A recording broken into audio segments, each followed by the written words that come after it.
Wild times.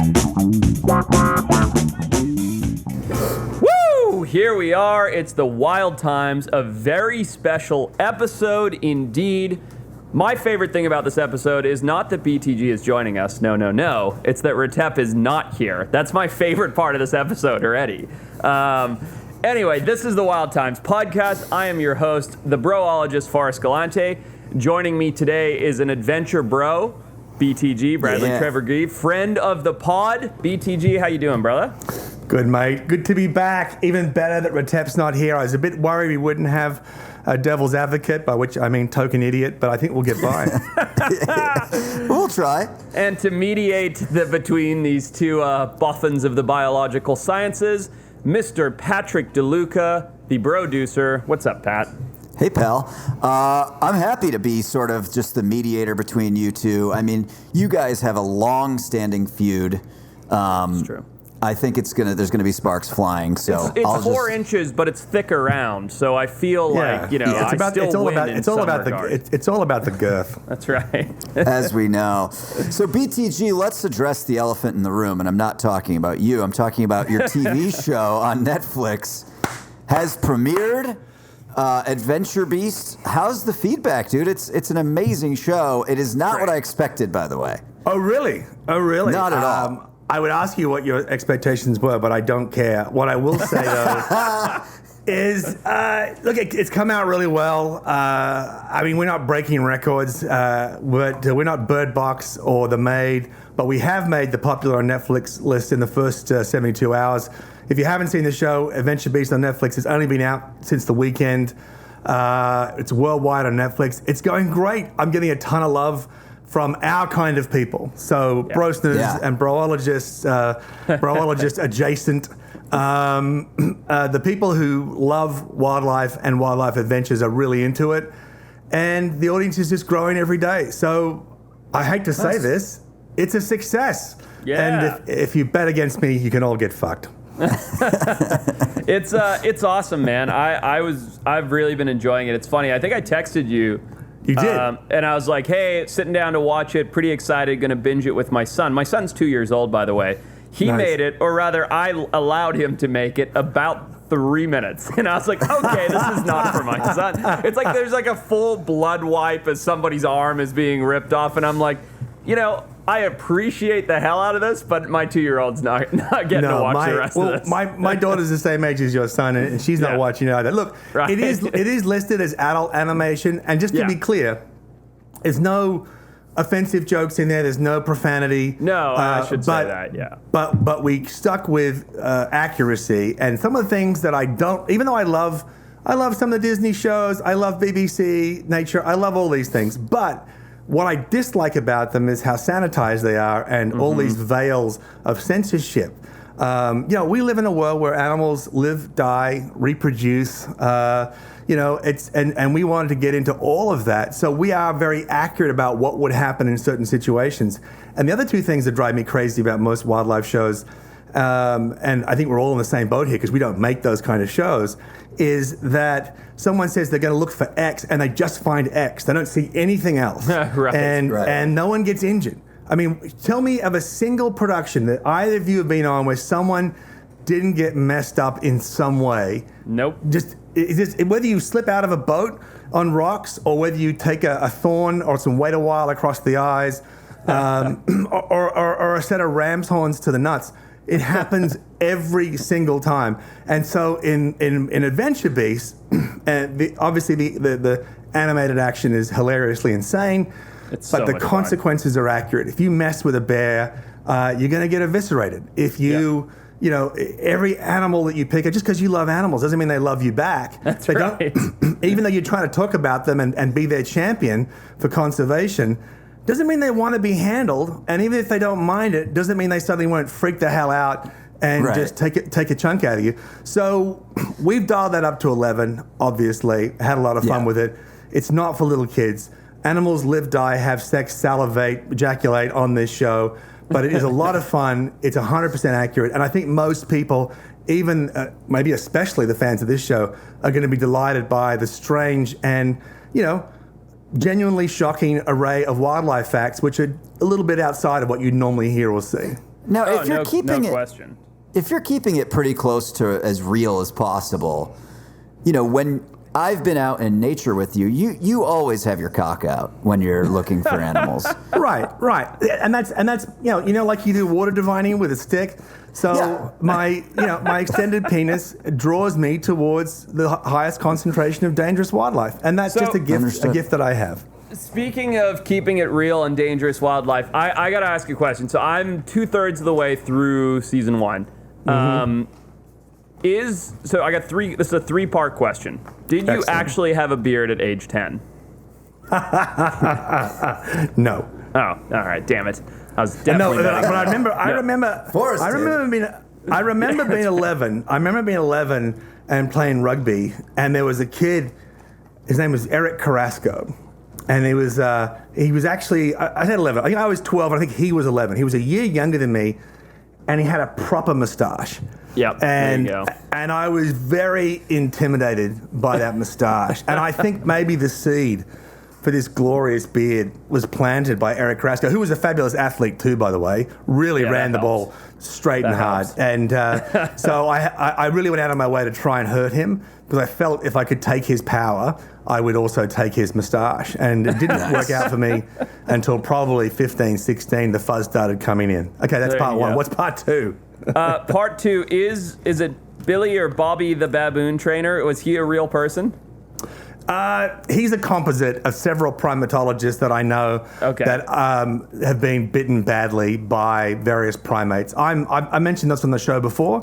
I'm always been a little bit frightened of primates. I find them fascinating, but I think most primates are the white trash of mammals, and and they will cut you with a knife after just one shot of moonshine. So I'm very. I use the term frightened, and I'll stand by it, but very wary of primates, and particularly the bigger ones. Baboons genuinely give me the willies. But you've met Jane Goodall. I've met Jane Goodall. Uh-huh. She's missing 2 of her fingers, bitten off by chimps. Now, if Jane Goodall, right, the Earth Mother Teresa of chimps, has her fingers ripped off through the bone with a bite. Think about how much intensity. Wow. Remember, chimps have a jaw that's stronger than ours, but not by a lot. So think about how much malevolent intent went into ripping off Jane Goodall's fingers. They wanted to do that. Yeah. If that happened to her, what can we expect coming our way? So, so Barry the Baboon Man is a composite of several primatologists I know that have donated part of their person to a chimp's bowel. Well, I think hold on. You answered my third question, which was, are you actually scared of baboons? And then we can dig into that. But I think you just answered it, because baboons are nuts. Well, that's what I was going to ask you, Forrest. Do you share BTG's sort of not fear, but extreme respect of the danger of primates in the wild? So that's a good question. I should respect them more. I grew up with chacma baboons in Zimbabwe, right? We have a lot of them, and I grew up with them my whole childhood. I had vervet monkeys as a kid. We rescued 2 of them. One of them, Chippy, I write about in my book, blah, blah, blah. And we used to torment the hell out of the baboons. And I think I've told some of these stories on the pod. One of the things we used to do is there's a troop of baboons that lived on our farm, and we'd take sadza, which is like cornmeal, and we'd put a rubber snake inside of it. So first we'd take sadza and wrap it in newspaper and throw it to the baboons, and they'd furiously unwrap the newspaper and eat the sadza. And you do that like 3 or 4 times. Then you take a rubber snake, roll it in sadza, the cornmeal, and then roll it in the newspaper and throw it out, and the baboons would get to it, furiously rip it out, and they'd bite it, and they'd see the snake, and they'd freak out and panic, and one would faint. And I mean, we used to torment the hell out of the baboons because, sort of like BTG says, they're the white trash of the mammal world, so they're fun to mess with, and they'd mess with you back as well. In hindsight, when I think about some of the stuff we did, like we trapped a baboon on our houseboat once in Lake Kariba, baiting him in with a loaf of bread. I'm very lucky that I didn't get absolutely shredded. But I grew up with them, so I kind of always knew them. They were like a known idiotic danger that you could kind of toy with. So I think it's a slightly different level. But yeah, no, they could be terrifying for sure. But we as a teenager in Zimbabwe, they're like your main, they're like your raccoon here in the U.S., where you're like, oh, there's a raccoon in the trash can, I'm gonna go throw it a banana. Except there we have baboons running around. Now that's an interesting comparison, because raccoons and baboons are, the majority of the troop are average size, some young, some old, whatever. But then you have a baboonzilla and a raccoonzilla, and you get a big one that isn't taking any of your shit, and they can all kill your dog and whatever else. And that's, that's the thing. And so the baboon thing is, firstly, you're an idiot for doing that. Secondly, it's wonderful that you didn't get messed up. Yes, but the other thing is, agree. that kind of behavior, which we've all done, that kind of behavior, it's often not us, the big rough and tumble chaps who get punished for it. It's the little kids.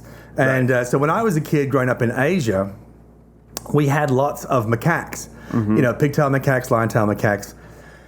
And they'd be around, we'd throw food to them. And I was never mean to them. But I remember 2 violent incidents, neither of which were provoked. One was my sister, who's a year older than me. One grabbed her hair through the fence and pulled her head into the iron bars, like really, really hard. And we grabbed and we couldn't get at it, and we had to grab a bunch of sticks and we're sort of jabbing it through this iron bar fence. And the other one bit the nose off our friend's 3-year-old daughter. Jesus. Holy shit. Yeah, so the point is that baboons, like all intelligent mammals, make a risk assessment prior to an attack. And so if they think they can do you, they'll do you. And if they don't, they won't. But the thing that throws us off about the drunken white trash that is the Chakma baboon, it is that the mob mentality. Yeah, and exactly. We could call it a pack mentality, but it's not. It's more of a mob mentality, like people. Yeah. Because when the switch is flicked, and suddenly you get 50, 60, 100, 300, depending how the size of the troop is, it's all just going, it's January 6th at the White House, but baboons doing shit that they would never normally do. And that's how they tear leopards to pieces. Exactly. And that's how they tear apart a hyena. Things they would never actually attack. And so even though the record of baboons killing people is virtually zero, they have attacked children and they'll do it again. And chimps, in some cases, as you well know, what's the name? Victoria National Park, wherever it is down in... They hunt other primates, and they've been known to hunt kids. Yep. So you've got to be careful. But yeah, they do. They give me the willies because I know they're thinking just as clearly as I am about what they're going to do. But what they're going to do is very, very dark. And I do want to be clear, in case this is anybody's first time listening to this pod. Obviously, I'm not endorsing harassing wildlife or baboons. It's just when you grow up and you're a kid and you mess with stuff, it's like catching a slimy frog and throwing it at your friend when you're 12 years old, right?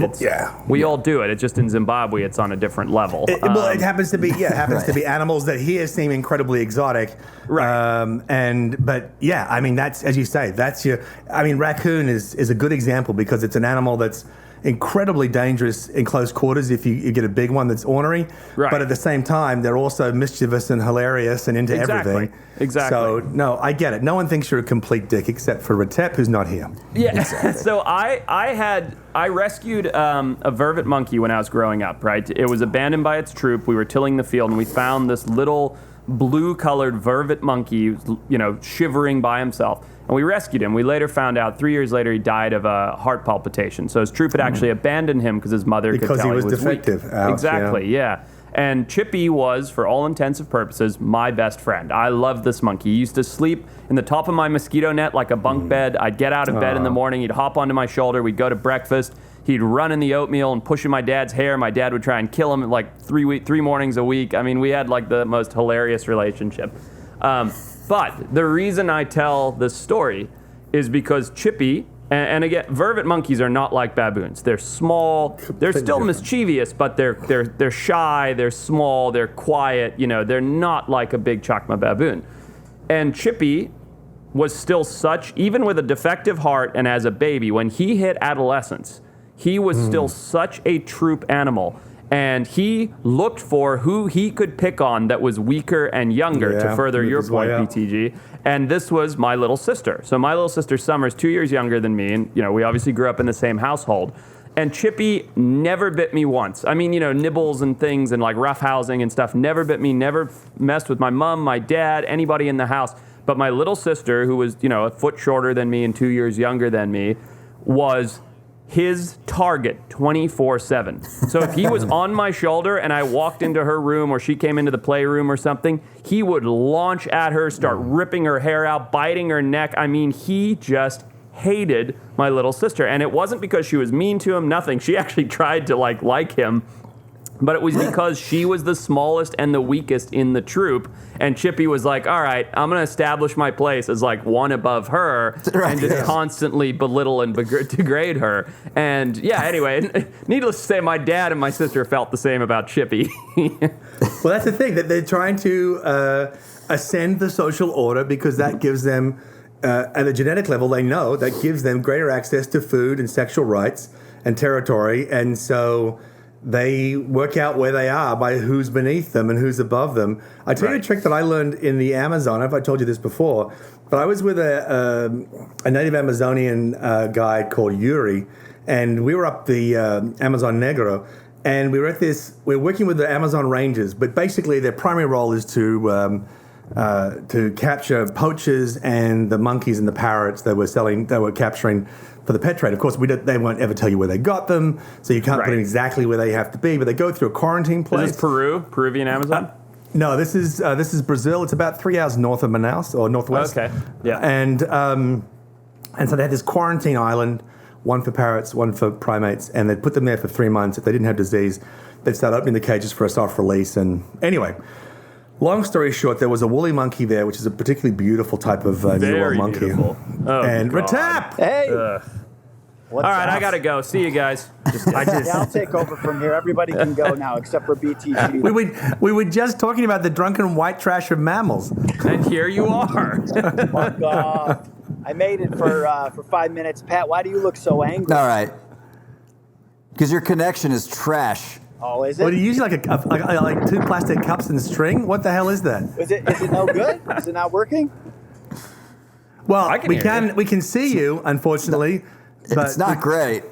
What about now? Can you hear me now? How's the move going? Give us a quick check-in, and then we're going to get back to animal stories. Tell us how your move's going. Is your girlfriend carrying the heavy boxes while you do this? Is that what this is about? That's what this is about. The movers are the trucks almost filled. All right, fuck off, Pat. Fuck you, BTG. All right, Forrest, you're garbage. F off. Bye. Have fun. It's not working. So yes. that was the most lucid Retep's ever been. Anyways, as I was saying, there's a woolly monkey, a young woolly monkey that by sheer coincidence was born during quarantine. So even though its mother was released, it could have hung around and was doing the soft release thing for its entire life because it was semi-domesticated by virtue of the fact that it had access to food. And most of the monkeys would gradually filter their way back into the rainforest. And woolies are naturally, correct me if I'm wrong, BTJ, I don't mean to interrupt your story, but they're naturally pretty shy and elusive, right? They're not something you get very close to very often.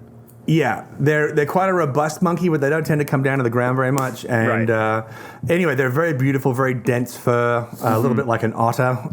They're stunning. Anyway, this one was, as I said, by sheer chance became semi-domesticated. Anyway, I was hanging around there for a while. I obviously hadn't showered for several days. I smelled like a monkey's ass. It befriended me, but it kept trying on this dominance thing and was biting me pretty hard. And at one point split up on my thumb and so forth. And Yuri, my friend, indigenous friend, he goes, you got to bite it back. You got to bite it back hard. Oh, yeah. And I said, really? He goes, it's the only way it'll respect you. So I grabbed his little skull and I bit his ear incredibly hard. And he screamed. He screamed like the second coming. And then he was fine. And he's just like, okay, you're my big monkey daddy now. And we got on great for the remainder of my tour. So, you've got to learn how to connect with them at their level. You can't reason with them. And giving them treats to try to win their favor, not like a dog. That's the opposite. It's the opposite. It just says, wow, you're propitiating to me because I'm some sort of god. You really are nothing. So you've actually got to kind of give the pain back in order to communicate that this monkey is not your boss. I mean, That's it basically, fascinating. what you're describing is the exact process of American males in middle school. I mean, or prison. Yeah, but it's like, this is middle school. You got 5 elementary schools all coming together. Everyone, and then there's about 75 fistfights in the first month because people are sort of establishing their place in the pecking order. That's right. And then it's all fine after that. Yeah.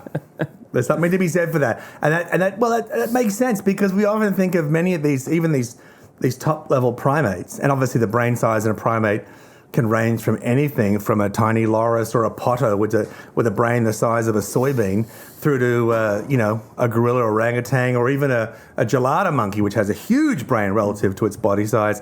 So, like people, the levels of intelligence vary, but in general terms, they're about as intelligent as a small child. So child politics, child conflict, child wars at school, if you can relate to it at that level, you'll probably do okay. That's funny. So did you make an Adventure Beast episode out of that? Is there one? Do I get to see you biting the monkey in any of the shows? You know what? I didn't. I should make a note. If we're lucky enough to get a second season of Adventure Beast, I'll put it in there. But there is a reference to it. So one of the highlights of that trip was dealing with wakaris or yokaris, depending how you pronounce it. These are the ones that there are red. There are different types, blackface, whiteface, and redface, but the ones that I saw, the redface wakari is, again, a very unique monkey. It has, it's gifted, all monkeys are mostly gifted in the trees, but this one's really special, like an acrobat, has a thick club-like tail, so it can't hang on to anything with it, but it uses it as a counterweight, which all tails work as counterweights, but in the air, more effectively than any other monkey I know. So you'll see them doing a backflip from one tree to the other and using their tail. It's like completely unreasonable. Like you can just jump it, but they go, oh no, I'm going to Spider-Man this shit. And and everyone was saying how impossible it was to get near them. I'll give you the tip. If you want to see a wakari and you sense them in the trees, get yourself a full Brazil nut, okay? The full thing, which is about the size of a small orange. It's hard as hell. Break it open, and then inside the segments, also like an orange, your standard Brazil nut that you'd buy in a store, get your knife and split down the side of it till you get this perfect wedge of a nut. They're so hard to open, the wakaris and the monkeys are throwing them from the trees, and if you get hit in the head with that, you tend to stay down for a while. It's really hard. But they're so hard to open with the outside armor and the inner armor that if you pull out fresh Brazil nut flesh, you'll bring all the monkeys in the world to you. And I was able to get them to That's me cool. to eat out of my hand after about an hour. And then I'd sort of get them on my shoulder and then walk away from the tree. And once they couldn't jump to the tree, they would just sit there like a trained parrot and eat the nuts. It was one of the happiest moments of my life. So the wakari does make an episode. I think it's 8 or 9 as part of a story about animal smuggling. But it was a very special trip. And I recommend if you haven't done your time in the Amazon, go to it. But also, if you can volunteer to help the Amazon Rangers repatriate these poached animals, it's a really rewarding experience. Yeah, and that's a citizen science program that pretty much anybody can do, right? You just sign up and go. Yeah, just be fit enough to carry a pack for a few days. They hunt a lot of food along the way. Other people, shot some fish with a bow and arrow, and we ate the fish and just had a great time. We lived simply, and it was really great. We even made cocktails, which we served in giant tropical flowers as cups. It was just really fun. Made a ton of traps, humane traps. I learned a lot of bush skills from them. I really recommend it. So one of my favorite parts, and I know this episode is not just all about your show, but one of my favorite parts of your show is the end credits, or I guess the after the end credits almost, where you and your niece are... Is that your home? Where are you guys? In the show? In the show, yeah. When it goes out of animation and into real... whatever you call that. So it's a set. It's a big set, soundstage. It was across from Paramount, but it was meant to be modeled off my home. So it's like my home dialed up to 11 with all sorts of... Normally, obviously, we're in the middle I thought it was your home when I first saw it, but I couldn't tell. It looks like it, but so we're in the middle of construction now, so it doesn't look the same. But normally you see all the crap in the background. We got the kind of adventure-y, chic bullshit that all of us have, except for Pat, who lives in a dungeon apparently on this show. It does, yeah. But it has all that. So a lot of the props are my props, which makes it even look more like my home because it's actually my stuff. But that was, the live action was fun. And it was supposed to be a much bigger part of the show. It was supposed to be 30% of the show. But in the process of production, the tone shifted, went from a kid's show to an adult show to a teen show, back to an adult show. And so by the time we finished the live action, it was pitched a little bit low. So we ended up, and this is all directed by Zach Bornstein from Saturday Night Live, and it was very funny, and I loved doing it. But now it's just a few special stings with real animals at the end. I mean, we had everything: giraffe, yaks, big 1,000-pound camels, lots of little critters. I mean, it was. We just had. I think we had about 70 different animals come through. Alligators. It was so much fun, and amazed that no one died. I mean, I got stung obviously by scorpions about half a dozen times a day, but Denise, Cabanella, who plays my niece Bonnie, she was so fearless. Oh, she's not your niece. That's not your real niece. No, she's inspired by my real niece, whose name is Jessica, and she's a geologist from Central Australia. But Denise is an actress, but she was so fun. I loved her straight away because first day on set, she sees me getting the scorpions out. And then I had giant Africans. I had emperors. I had giant forest scorpions. And I had giant hairy desert scorpions. And so I'm getting them all out, and because you don't want to use one too much because they get tired and stressed. So you get about 2 shots with each. You put it away, you get another one. And the audience, I mean, this audience might pick it up, but most people can't tell the difference between one scorpion and another. So I'm swapping them out all the time. And of course, every now and then you get zapped. It's not too bad. It's like a wasp sting. It's not great. I was gonna ask. I've always been curious about how bad a scorpion sting is. Down in Florida, you get them in your shoes, like where my dad lived in Key West, and you just see them skittering across the kitchen floor. So it's not that bad. Well, some of them are terrible. Yeah, some of them are very bad. You get a bark scorpion from Arizona, and you're probably going to go to the ER. Gotcha. And particularly if you have any kind of heart condition. One of the general rules of thumb for scorpions and this isn't 100% accurate, but it's probably good to keep in the back of your mind, is that the lethality of their venom is inversely proportional to their size. So some of the biggest, most pincers in particular. Some of the most spectacular looking scorpions, like for example the giant African or emperor scorpion, this is a big arachnid. I mean, it's huge. And it's about a bee sting plus. It's painful. No one ever felt better after being stung by one. But then you get some of these small ones from Australia and other places, and they'll put you in the hospital. And if you have a existing condition, might even cause a heart attack. In America, most of the scorpions are quite small. But again, you've got the bark scorpion in the Southwest that is incredibly deadly and painful. Gotcha. But you also have the giant hairy tail, which looks more impressive. But again, it's like a wasp sting. I mean, it's painful, but it's not like. And all respect to Cody Peterson, who's always screaming because he's a drama student. It's not that. It's not that bad. It's not that bad. I mean, I remember getting stung by a Sonoran giant centipede, and again, they can be fatal if you. Yeah, I was going to say that's not good. Yeah, it's not great. They can be fatal if you're small or have a heart condition. Again, not great. But it felt like it was both incredibly painful and it felt kind of cold in my finger where it got me. Yeah. And this will sound strange. I felt like there was a bell ringing in my finger, and that lasted for about 20 hours, just less than a day.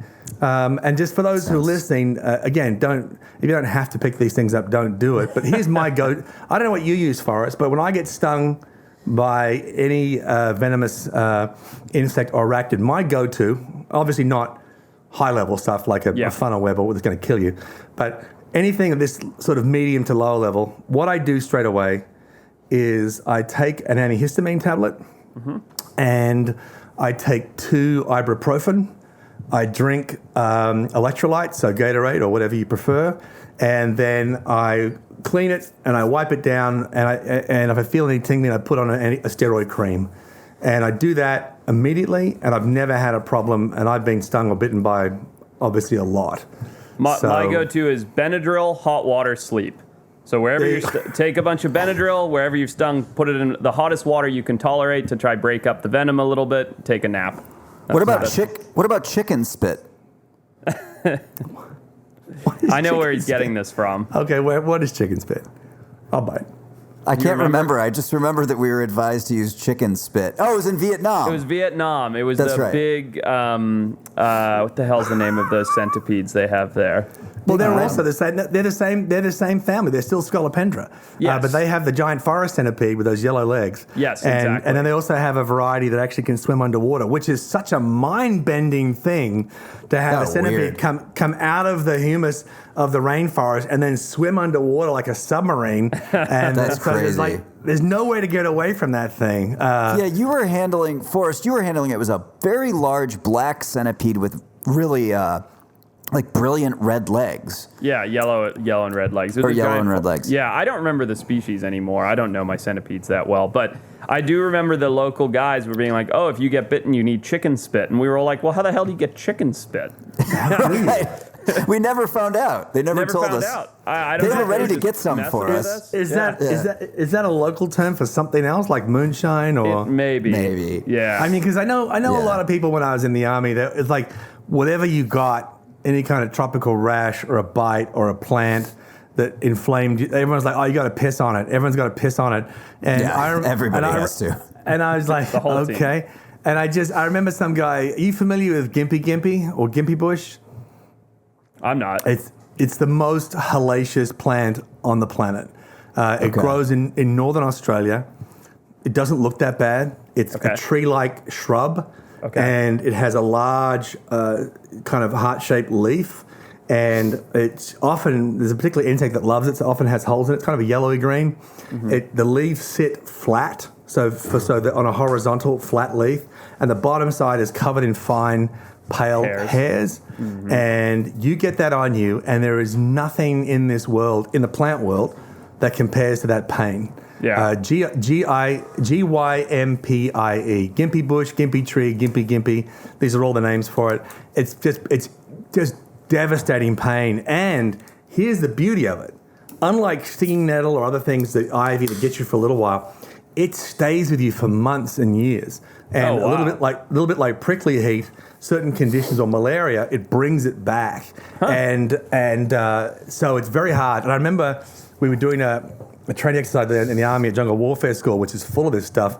And there was a fallen tree in the rainforest, which we were crossing. And you know how slippery those get in the tropics. Oh, yeah. And, of course, having destroyed the canopy, now you've got this secondary rainforest of just gimpy everywhere. Mm-hmm. And one of the guys fell off the thing. I don't know if it was a gunner or something with a ton of weight. Fell off and rolled in the gimpy bush. It got him everywhere, and we ended up medevacing, and that's how painful it was. Oh God! Oh wow! But everyone's like, "Oh, you just piss on it," and it does nothing. It does absolutely nothing, except for the guy who enjoys pissing on people. It does absolutely nothing. Hey, Forrest, have you seen? So David, I talked to David Carr, who was the producer in the field when we did the pilot for Extinct or Alive. Yeah. Out in Tasmania. He's the showrunner of a show that I wasn't even aware of called Kings of Pain on History Channel. Have you seen this, Forrest? Yeah. My buddy Rob is one of the guys.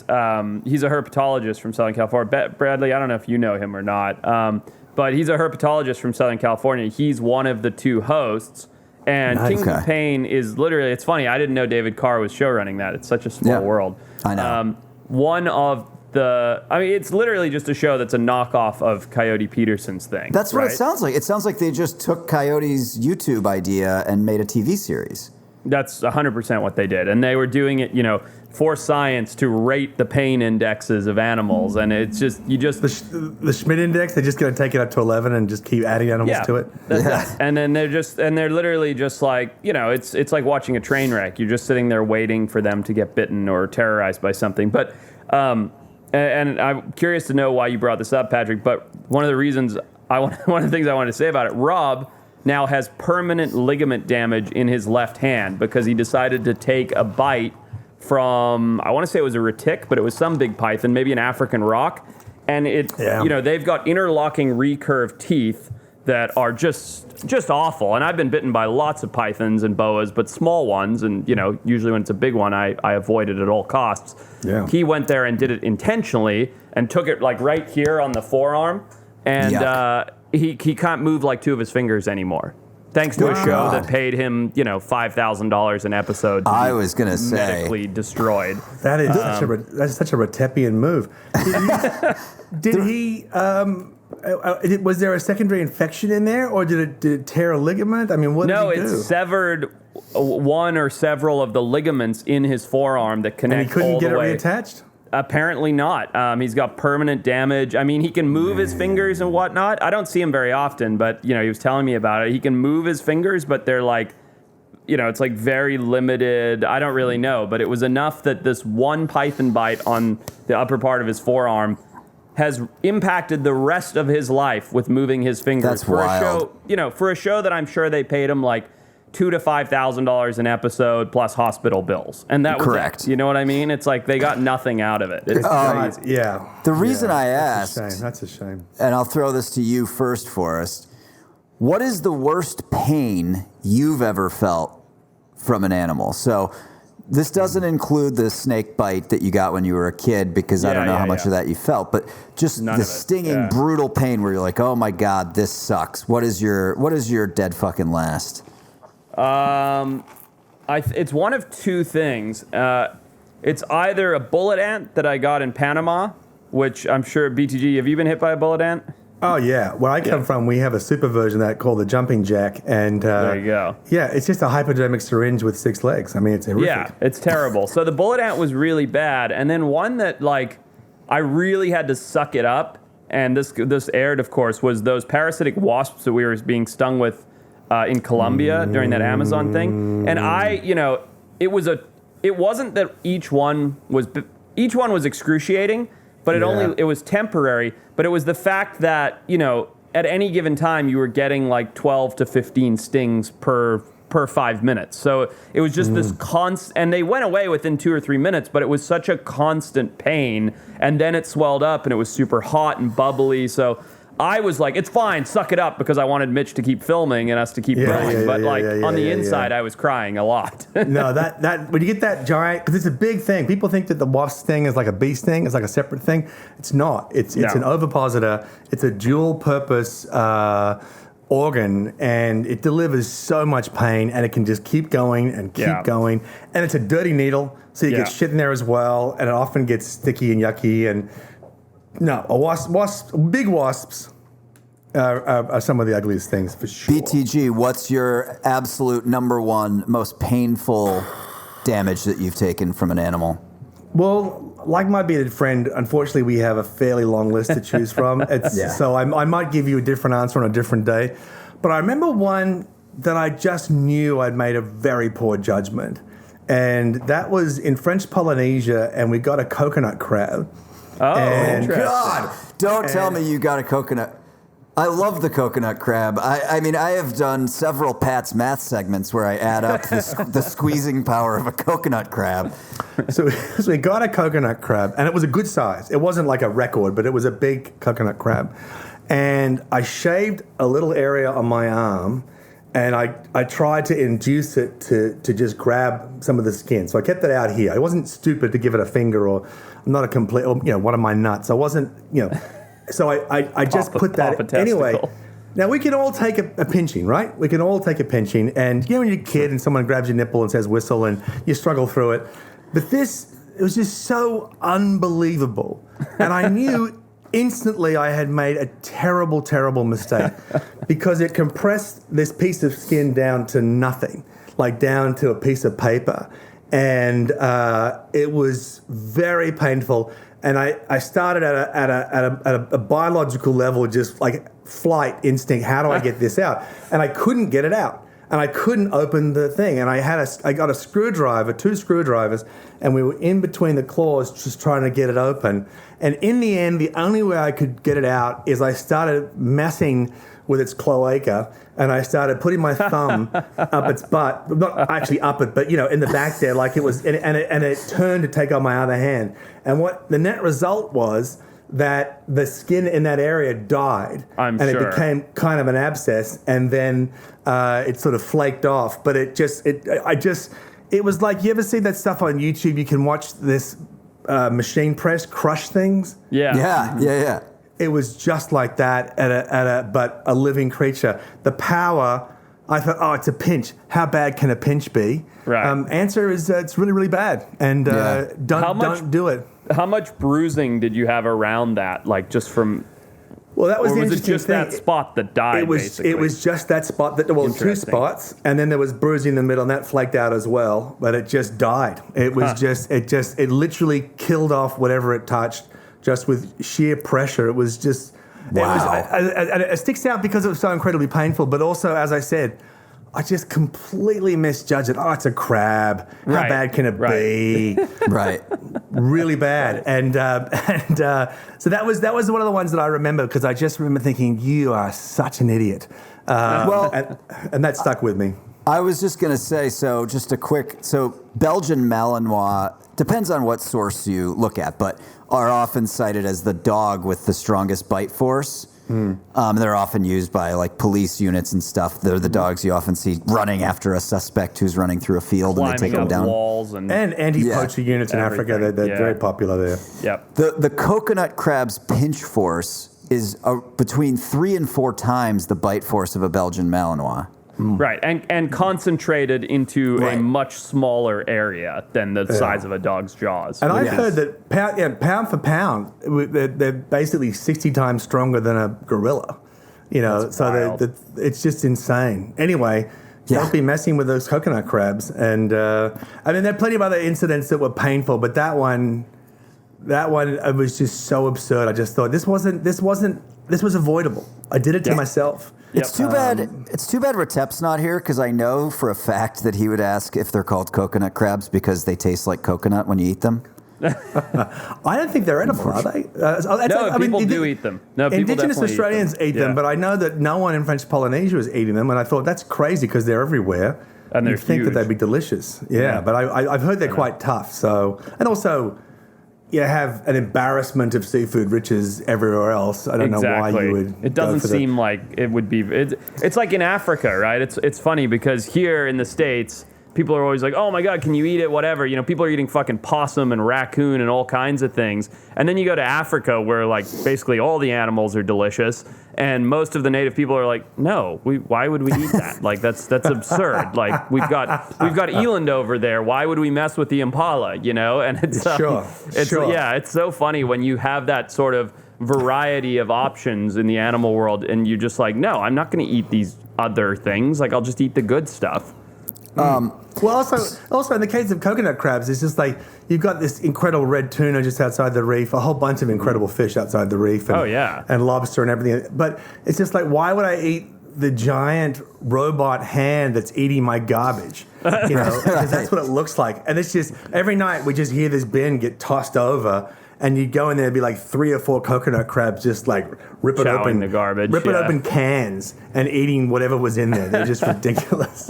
So a lot of our brosners are much younger than we are. We are older gentlemen. They don't look up to us, but we've been around, the 3 of us. We have all been around longer than the vast majority of our listeners.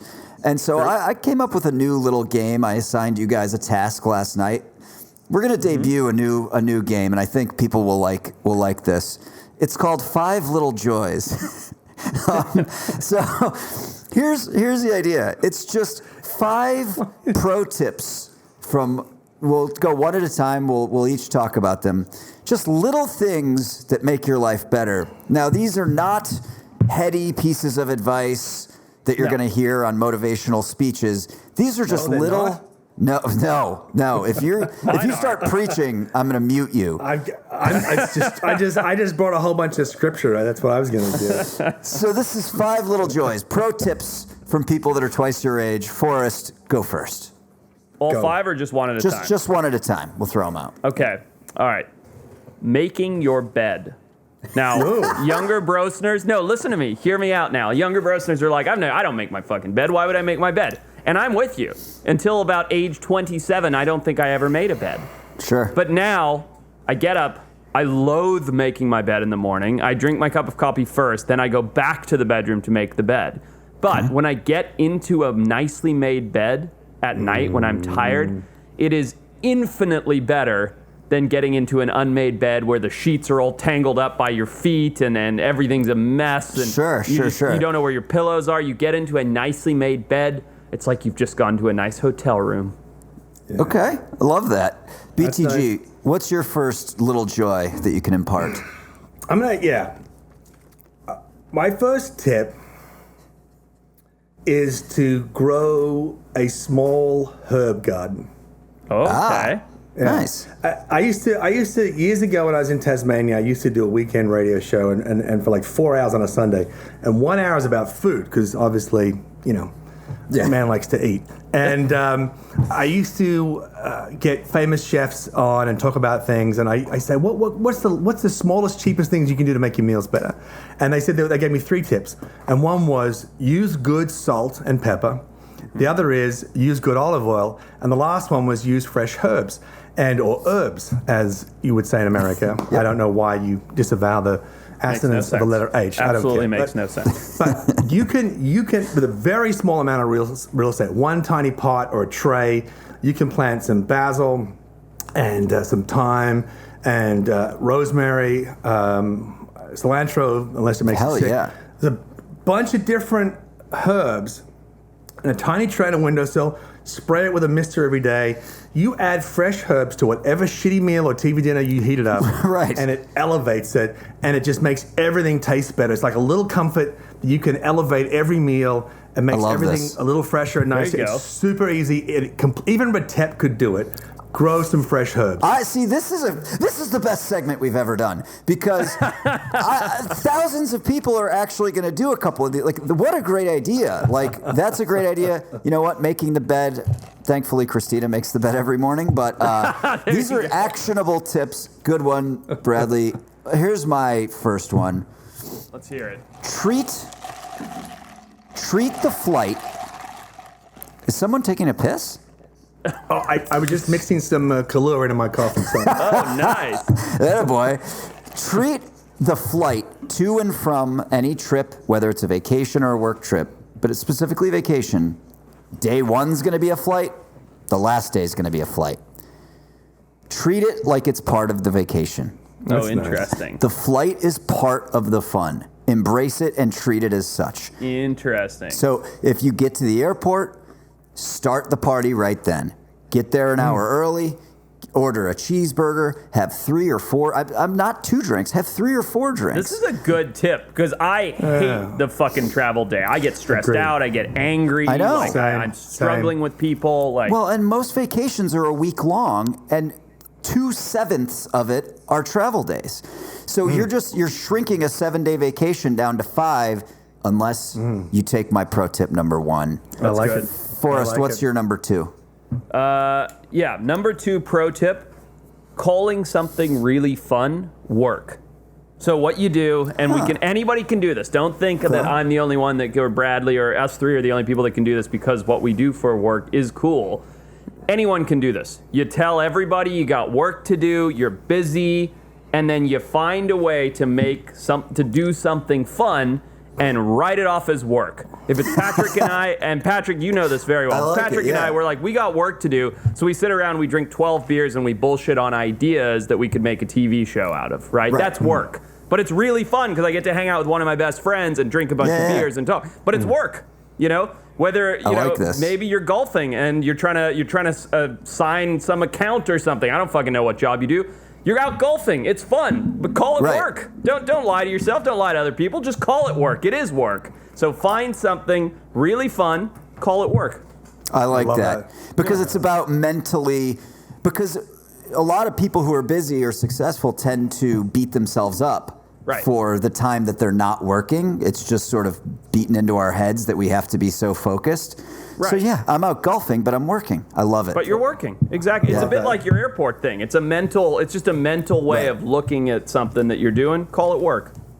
I love that so much. This is nice shifts. All right, my next point is just general advice in the field and so forth. And it's this. Never buy a knife that's bigger than your dick. Okay. Okay. Don't do it. As soon as if you see a guy with a big knife, he's compensating. He doesn't know what he's. There you go. So that's this forest knife. This is my actual field knife.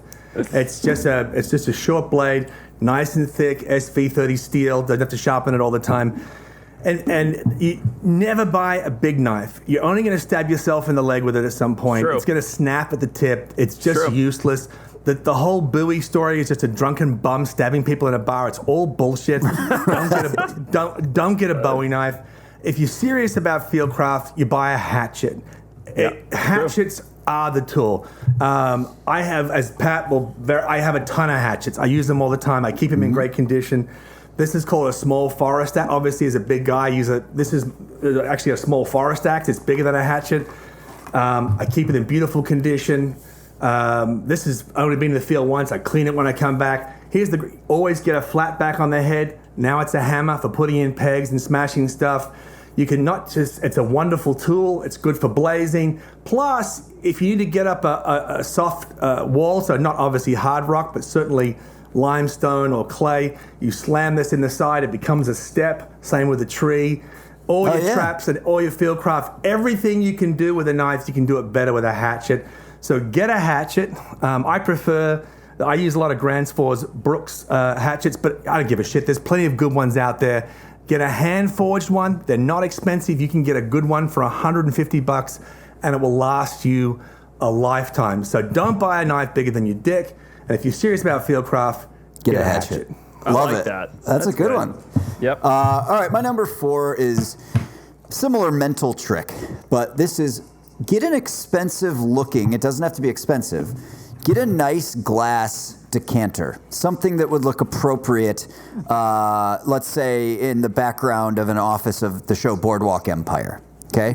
Get a nice glass decanter and fill it with your run-of-the-mill $29.99 Bullet bourbon or whatever bourbon that's your daily sipper or not very expensive. This is not about tricking your company into thinking that you're fancy. This is about how you feel when you pour your whiskey out of it. It makes you feel a little special, like you're a little fancier than you are, like you're really treating yourself good. It's just something that I've been doing for the last year, and it's really brought a little joy to my life. There you go. I like that. Nice. Very nice. Forrest, what else you got? All right, this is probably my most diabolical and cynical piece of advice. It's something that makes you feel better than everybody else, it's just a wonderful feeling. It's when there's 2 lanes of traffic and you know that the highway is going to split.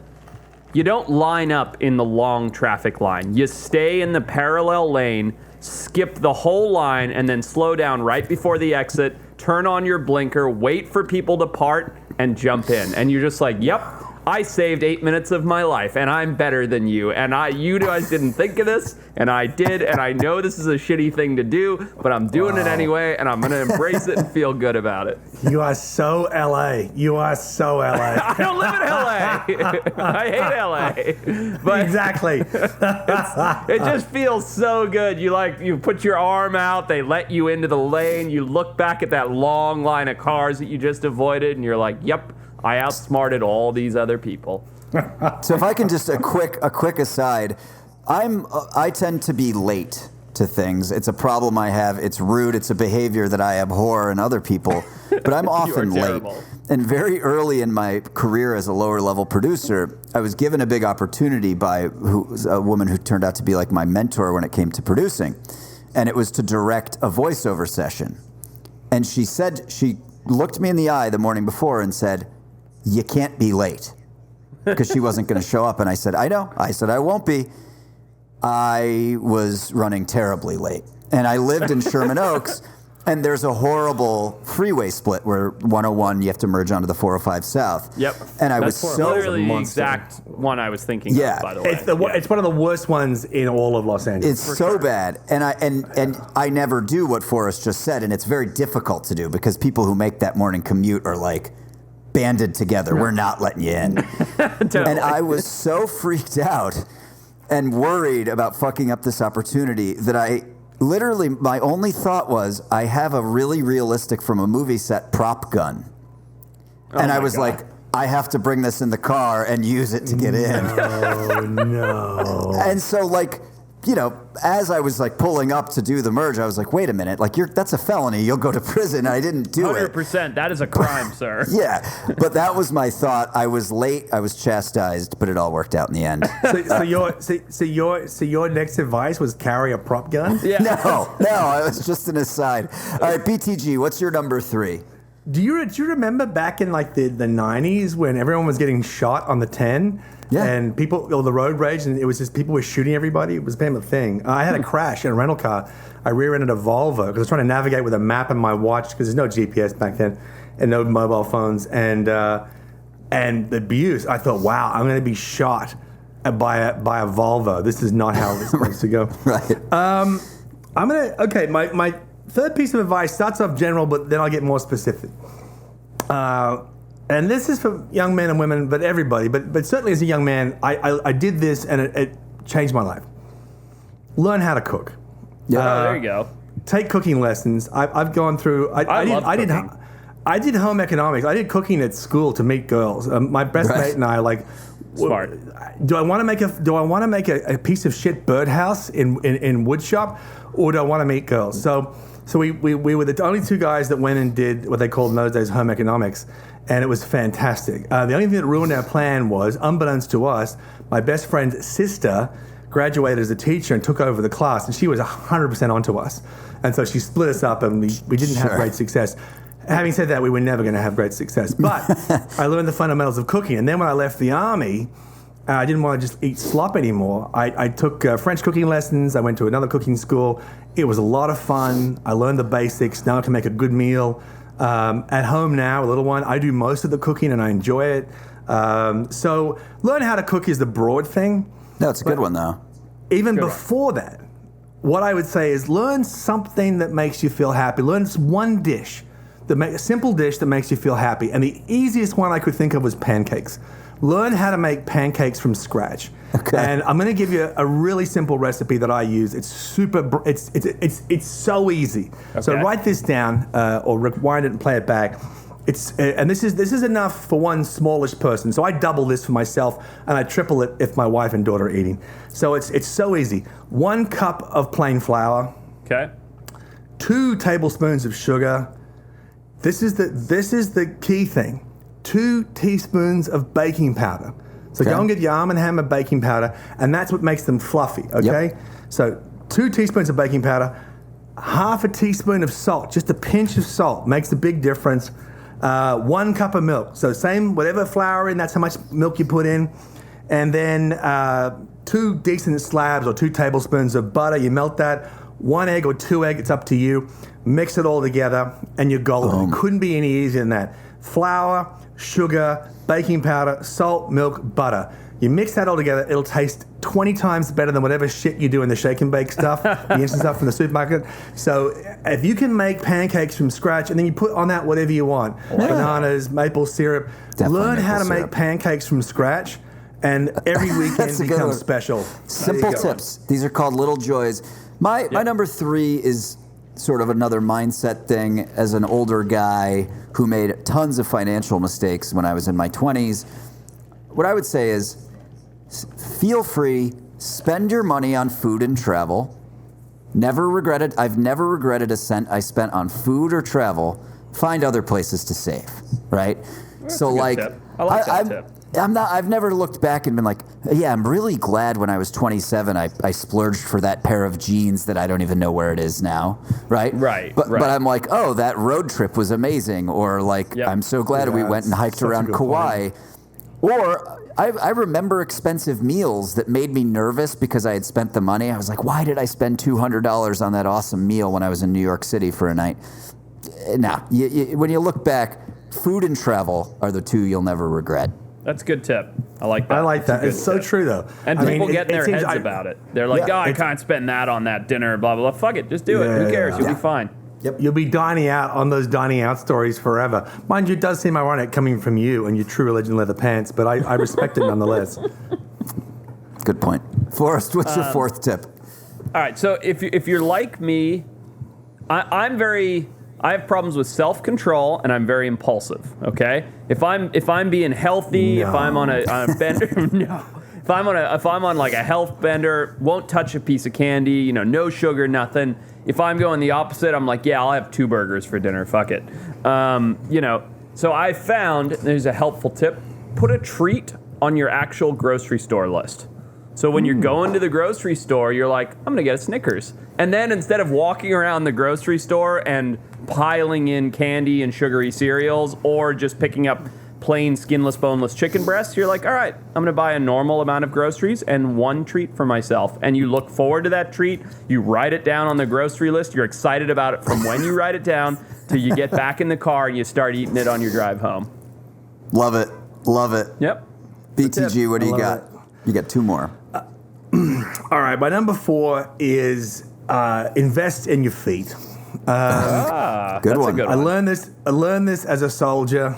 Looking after your feet, good socks, good boots. Looking after your boots. That's a good one. Your feet embrace the earth. They take you everywhere you're going to go in life. Look after them, and so that means buy fewer shoes and better quality shoes and maintain them. I can look at someone and in 2 seconds know they're an amateur in the field by what they're wearing on their feet, because they got all these fancy Gore-Tex, Bear Grylls, fucking padded pants and bullshit. Yep. And then they've got a pair of some sort of modified sneaker, and it's just like, you're not going to last a day out here. What's your go-to?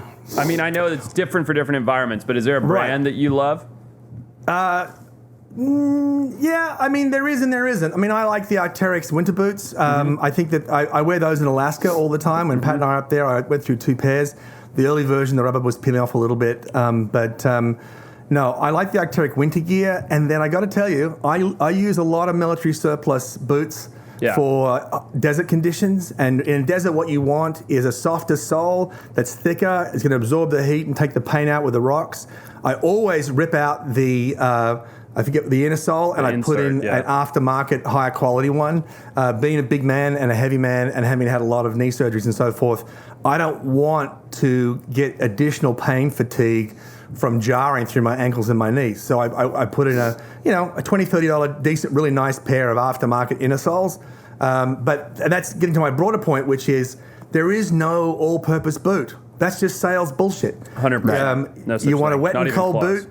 You want a wet and cold boot. You want a hot desert boot. You want a jungle boot that's self-clean, that has vents for the water to come out when you walk through a river. So invest in your feet. It should be the most expensive piece of gear that you put on when you head out into the bush. 100%. If you cheat on your feet, your whole expedition is going to go down the toilet. Kenetrek boots. I don't know if you've ever tried Kenetrex. BTG. I know, I like Kenetreks. Oh my god, I love for desert stuff. It's not, and mountaineering as well, but. But they're too light. They're too light for the cold and wet, but they're 100%. Great for the rocky and the hot. For the rocky desert stuff, which is where I do the majority of my stuff. Yeah. I love my and they're $400 for a pair of boots, but you have them for 10 years instead of paying $60 a year. I love them. Anyway. Well, I learned something from you, Forrest. They're all like that. When we were doing the snowy, the Rocky Mountain Wolf, because the cold toes can ruin a fucking day, man, especially when you're 16 hours. And that's all you can think about. You do muck boots in the snow. Yeah. I like muck boots and thick socks because they stay dry no matter what. Like gum boots, BTG. They stay dry. Is that what you call them? Muck boots? Yeah, gum boots. Yeah, Wellingtons, whatever you call them. Wellingtons, exactly. Yeah, they stay dry no matter what. You can do. If you get a size up a bit, you can get like 4 layers of socks on, so your feet stay really warm. You can buy insulated ones as well, but I love muck boots for the snow. You can get a high level one. There's a number of British companies do them, and they actually have a steel tang in the sole. So interesting. They're a little bit better on the rocks as well. No. If I 100% agree. They're fantastic. In fact, when we were in Alaska, Pat, you had to look at all the Tlingit people. That's what they wear. Yep. Yeah. Everywhere. I know. And if I don't know anyone who's more suited to those conditions than they are. So, I respect that. But no, good point. But definitely choosing your boots. People have 1 pair of boots. It's insane. You're better off to have 1 pair of pants than 1 pair of boots. Agreed. Yep. Mine is, this is another food one. It sort of touches on BTG's herb garden. Buy a $20 battery-operated pepper mill. I mean, everything I eat, if just a simple fucking hard-boiled egg that's out of the fridge, a shitty thing that I microwaved, whatever, you get some good peppercorns in there, give it a little zhuzh. It makes pepper goes great on everything, but not that shitty stuff that comes out of the shaker. A battery-operated pepper mill will change your entire kitchen game for $20. That's my number 4. It's like grinding your own coffee. It's like another level. The flavor, you get a flavor bounce. Oh, I love that. No, I love that. Good one. And it's like your own dickhead waiter at the restaurant. Exactly. Do you want some pepper? Now, obviously, I want pepper. I'm holding this, so it's All right, Forrest, what's your last little joy? My last little joy, and this is one that it's hard to do. I'm preaching something that I only get to do very, very rarely, but it's something I love more. Every year I love it more and more, and it's something I can only do maybe once or twice a year, and it means the world to me. A hammock nap. You find a nice hammock, and you take a nap in it. Usually it has to be a warm environment. Don't ever spend the night in a hammock. I don't believe anybody that says they spend a night well in a hammock. I've seen people do it. I can't stand it. But for an hour, 45 minutes, hour and a half nap in the shade, in a hammock, oh my, I am dead to this world. An earthquake. The ground could split underneath me and envelop the planet. A meteor could strike. My whole family could be killed. I wouldn't budge. I wouldn't notice it. Nope, not a chance. If I am napping in a hammock, I am in pure ecstasy. Good. Take a little hammock nap if you can get the opportunity. Wow. I was with you until your family died. Yeah, that's a little extreme. I thought, wow, that and the cutting in and the traffic, I'm like, no. Nope, this guy's out. Yeah. I have a hammock out the back. I 100% agree. And just one of those ones. We don't have big trees at the back, so I just got on one of those bracket things. And I couldn't agree more. I get a good book. Sit out there, read the book. I last maybe 15 minutes. And then I just look like someone, like a harp seal hunter just clubbed me in the head and I just down. It's the best. So good. And you wake up feeling refreshed. It's not like when you get into bed for a nap and then it takes you 3 hours to wake up again. God. Ugh. I don't know. Yeah. Just a hammock nap. It's just the best. Good one. All right, BTG, what's your last one here? This is going to go back to more of a mental state thing with some practical tips, but I think it's really important to go through life with a mindset that you are going to discover something interesting that day. That's cool. And to wake up assuming that you're going to see something cool you've never seen before. And if you think that, then it's much more likely to happen. And you've seen me or heard me criticize, a lot of cryptid shows where they don't find anything at all. Like, they don't find Bigfoot, obviously, but they don't even find anything else. Right. And that shows why it's completely fake, because you can't really be in the forest or anywhere else and not find things you haven't seen before. Yep. I remember we were in Madagascar and we were looking for all sorts of the usual exotic lemurs and reptiles and whatever else, and just found this massive forest snail on a tree. And it was just really fun. Yeah. That's part of the joy of life is discovering new things, new to you anyway. And so one of the ways I remind myself of that, and I encourage you to do this, is I just carry a coin with me, just a standard coin. This is a quarter, an American quarter, 25-cent piece, for those who are not Americans. And it's a standard coin. Everybody knows what it weighs and how wide it is. And I carry this because I have a dream of discovering a new species of beetle or a new species of insect. And 10,000 new insects are identified on average every year. And I want to be one of those one day. I want to be the guy that discovers this new thing. So you have a coin, you see the bug, you put the coin down beside it, you take a photo with your smartphone, and now you have a scale reference that means something to be verified by somebody else. And so it's a simple tip. Carry a coin as a frame of reference, but mentally, it tells me that today's going to be a good day. I'm going to see something I've never seen before.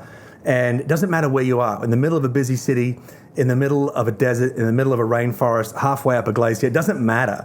That mental state of being on a journey of discovery, of being some kind of explorer, it makes you happier in your life because you know there are surprises waiting for around the corner. And so that's you're my ready tip. for it, right? When you have the You're ready coin, for it it. means you're anticipating it. So even if that Right. anticipation lasts 10 years, it doesn't matter because you're still anticipating it. You're gonna be, and that's how life is, right?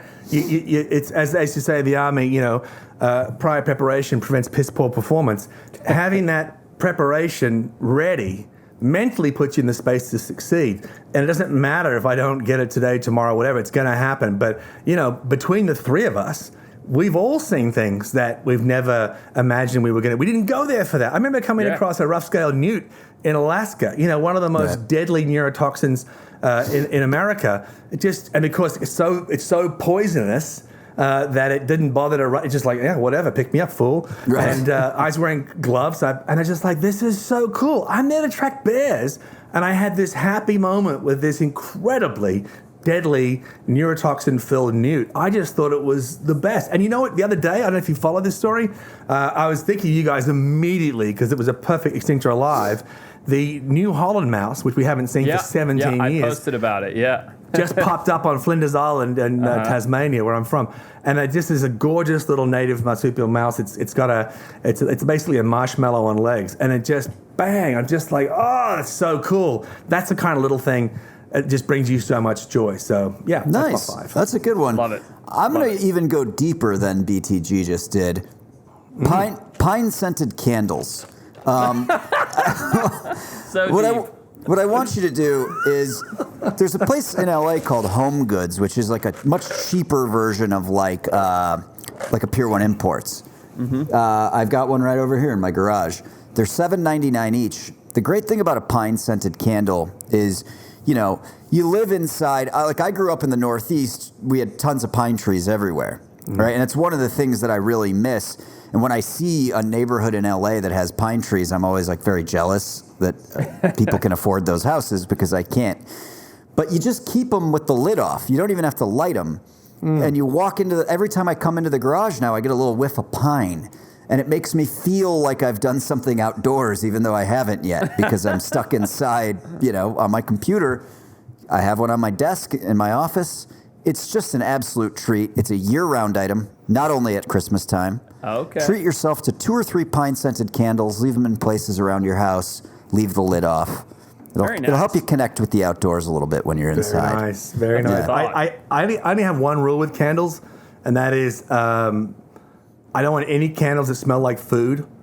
So I just get hungry. Is so that if you even get a me like thing? Do they make food? Yeah, no, it's like pizza candles? Scented candles, pumpkin pie, and I just chocolate, and then the digestive juices just corroding my visceral cavity. My favorite one, whenever I used to go to hospital, obviously I've been there many, 20-something one times for surgeries.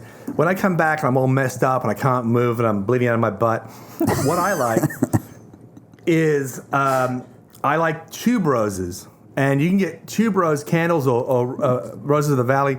Smells so fresh. And again, you feel like you're outdoors a little bit. Like when you drink Diet Coke and you get that chlorine aftertaste, makes you feel like you've swum 50 laps. Yeah. It's a little trick, and it just feels good. But I love that. I love that pine smell. I love that idea a lot. There you go. Let us know, Brosners, if you loved or hated this segment. Also, let us all know if you try any of our little joys and if they bring a little joy to your life. Forrest, we got to wrap up soon here. Any closing thoughts? No, it's my closing thoughts are I'm super stoked to have BTG on the show with us. Loving Adventure Beast, I really am. I'm not just saying that. I'm 4 or 5 episodes in. It's really a lot of fun. I love the blend of humor with wildlife knowledge, and that's what's great is you don't have to be a wildlife dork to watch it. You can just want to sit around and watch something for the fun of watching it, and you come out of there going, wow, I just learned something about numbat mothers, or whatever it happens to be. So thanks BTG for joining us. Always a pleasure to have you, and one of these days we got to all figure out a way to get out into the field and do something together. Oh, for absolutely. sure. Well, absolute pleasure to be here. I look forward to coming on the podcast all the time. I'll be back. You're in for a treat, Forrest, because episode 5, I think, is my favorite. It blows up the misconceptions about wildlife sex and gender, which is hilarious. Because most of us just awkwardly sat through sex ed at school or with our parents, or some of us at Sunday school. and we learned all this bullshit mythology stuff. I was going through my ancient Greek books and seeing some of the observations of early field biologists, from 1,000 years ago. And they had identified some of the things that we know today. Like female hyenas have the false penis and the false testicles. And the females engage in, cunnilingus. And it was just all these things. They didn't have it exactly right, but they knew kind of what they were seeing. But in their mind, they went, oh, the females become males. And, and now there are plenty of animals that do that. Ribbon morays all start as males, then become females. Wrasses, the biggest wrasse, the biggest clownfish go from male to female. Grouper can go male, female, as often as they want.